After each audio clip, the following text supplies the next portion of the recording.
इस पुस्तक ज्ञान गंगा के माध्यम से जो हम संदेश देना चाहते हैं, उसमें किसी देवी देवता व धर्म की बुराई न करके सर्व पवित्र धर्म ग्रंथों में छुपे गूढ़ रहस्य को उजागर करके यथार्थ भक्ति मार्ग बताना चाहा है, जो कि वर्तमान के सर्व संत महंत व आचार्य गुरु साहिबान शास्त्रों में छिपे गूढ़ रहस्य को समझ नहीं पाए। परम पूज्य कबीर साहेब जी अपनी वाणी में कहते हैं कि वेद कतेब झूठे ना भाई, झूठे हैं सो समझे नाही, जिस कारण भक्त समाज को अपार हानि हो रही है।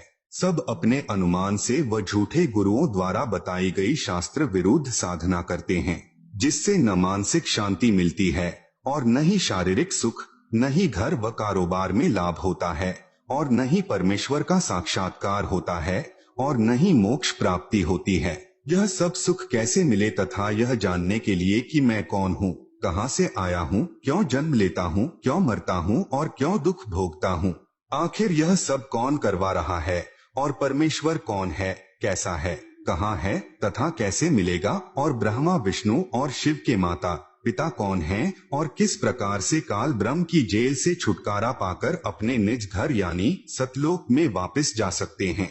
यह सब इस पुस्तक के माध्यम से दर्शाया गया है, ताकि इसे पढ़कर आम भक्तात्मा का कल्याण संभव हो सके। यह पुस्तक सतगुरु रामपाल जी महाराज के प्रवचनों का संग्रह है, जो कि सदग्रंथों में लिखे तथ्यों पर आधारित है।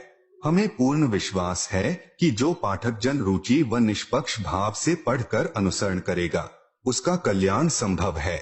आत्म प्राण उद्धार ही ऐसा धर्म नहीं, और कोटि अश्वमेघ यज्ञ सकल समाना भौर, जीव उद्धार परम पुण्य ऐसा कर्म नहीं, और मरुस्थल के मृगजों सब मर गए दौड़ दौड़। भावार्थ, यदि एक आत्मा को सतभक्ति मार्ग पर लगाकर उसका आत्म कल्याण करवा दिया जाए तो करोड़ अश्वमेघ यज्ञ का फल मिलता है, और उसके बराबर कोई भी धर्म नहीं है।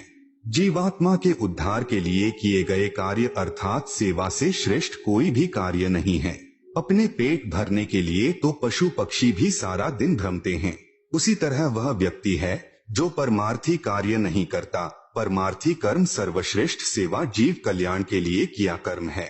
जीव कल्याण का कार्य न करके सर्व मानव मरुस्थल के हिरण की तरह दौड़ दौड़ कर मर जाते हैं, जिसे कुछ दूरी पर जल ही जल दिखाई देता है और वहां दौड़ कर जाने पर थल ही प्राप्त होता है। फिर कुछ दूरी पर थल का जल दिखाई देता है, अंत में उस हिरण की प्यास से ही मृत्यु हो जाती है। ठीक इसी प्रकार जो प्राणी इस काल लोक में जहां हम रह रहे हैं, वे उस हिरण के समान सुख की आशा करते हैं, जैसे निसंतान सोचता है संतान होने पर सुखी हो जाऊंगा। संतान वालों से पूछे तो उनकी अनेकों समस्याएं सुनने को मिलेंगी। निर्धन व्यक्ति सोचता है कि धन हो जाए तो मैं सुखी हो जाऊं।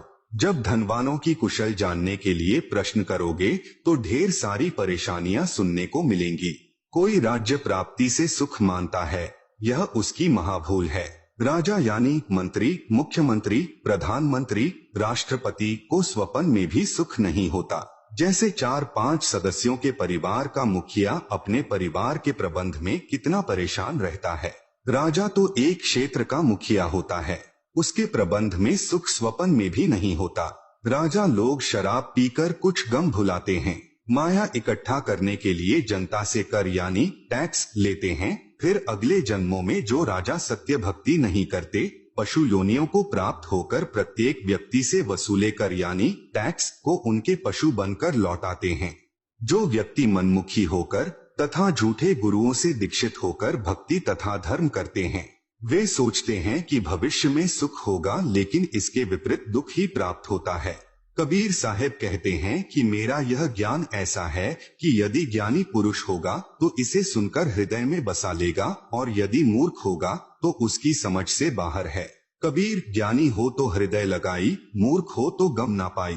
अधिक जानकारी के लिए कृपया प्रवेश करें इस पुस्तक ज्ञान गंगा में।